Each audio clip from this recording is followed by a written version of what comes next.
We are getting very close to meeting our guide dog puppy. We're going to be helping raise that puppy for Southeastern Guide Dogs here on Suncoast View.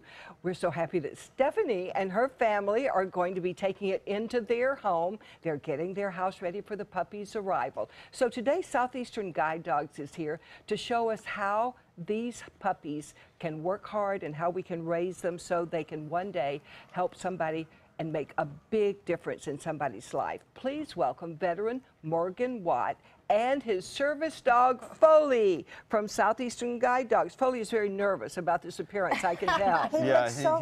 I'm trying to channel all my nervousness into him, and it's obviously, he's just soaking it up at this point. Yes, apparently. Yeah, I think he's made for television. Now, you've got a guide dog. You look like a totally healthy person. Look at you, Morgan. Well, you know, that's the great misnomer, and everyone wants to know when I'm walking through the grocery store is, why do you have a service dog? You look perfectly fine to me. When, you know, a lot of people just don't understand what PTSD is and how debilitating it can be out in public. Well, describe PTSD for us, you know, for those that don't understand. Like, what can you feel when you are in public? You know, that's a great question. PTSD is essentially an anxiety disorder that's rooted in trauma.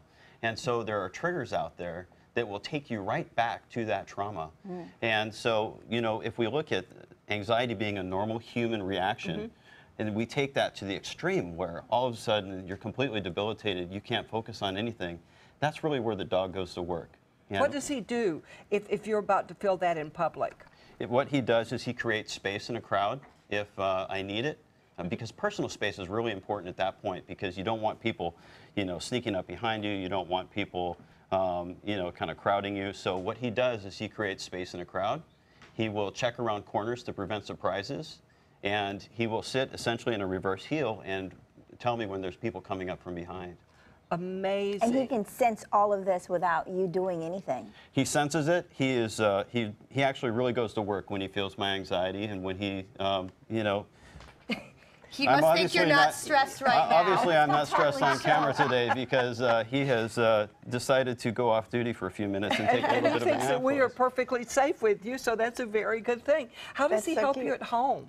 You know, that's another great question. At home, he's just an amazing dog because he still stays on duty 24/7. At 3 o'clock in the morning, if I wake up with a nightmare, he's right there licking me, basically bringing me into the present moment. And one of the most amazing things is we found out that he can actually detect my migraines before they're coming on. Before they're coming on. About 45 minutes ahead of time, he will run and go get my medication and bring it back and drop it at my feet and say, Dad, you're about to have a bad day. Now, how is that wow. possible? As someone who's going to, you know, start to raise a dog and train a dog, what part of an animal can tell that you are about to be in pain? Well, they sense your body's pheromones, and they can also detect your biorhythm. If your biorhythm has changed in any way, that's how they're starting to detect it. Now, you can't just go out and train a dog to detect migraines, but what you can do is you can reinforce it. And so once we realized he was doing it, we started giving him treats and rewards every time he was doing it. So naturally, he says, you know what, now that's part of my job. He's motivated to help. Tell us how it all started. How did you get Foley? You know, I was spending a lot of time in counseling, you know, really trying to get through everything, and I was stuck.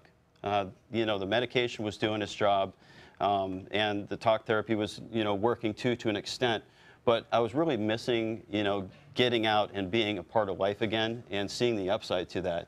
And they recommended me getting a service dog. And they said, Morgan, you know, to help you through some of these times that you're stuck, let's get you involved with a dog. So I applied to Southeastern Guide Dogs.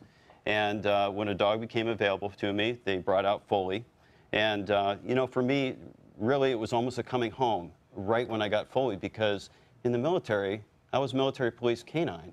And so that worked for you. So I worked explosive dogs. So for me to trust my life to a dog was very natural. Oh. And do you guys have any, or do you have any puppy raising ideas for Steph? Because she's going to be doing this soon. What do you, how many words does he know? How many commands? Well, I think it's somewhere in the 50 to 60 command range, but you know, when you're walking around with a dog 24/7, they naturally are doing things before you ask. If I get into the aisle at Publix at the grocery store, and there's somebody behind me, Foley will actually move out in the way and block them from getting close to me.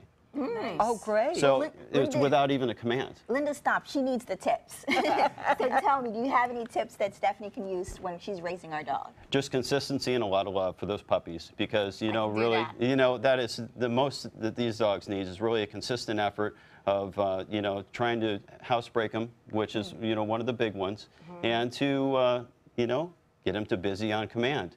When they go outside and to do it on command, that's a really big deal, because you know, if we're flying through an airport and I need him to not go to the bathroom until I tell him to go to the bathroom, and then if I tell him somewhere that is a parking garage on concrete, that's where he has to go. This is your option. This right is your here. option right here. And so that's what it's like to work a dog 24/7, and everywhere you go, you really need that help. Morgan, I just want to thank you so much for your bravery of telling your story, of course, helping us to, of course, be free because of the people just like you who are the brave. So thank you so much. Yes, and for helping other veterans get these great dogs. You can remember go these to tips. guidedogs.org for more information to find out how to get a dog like this. Thank you so much. Great job, Foley, Foley, you're down working there. hard down there.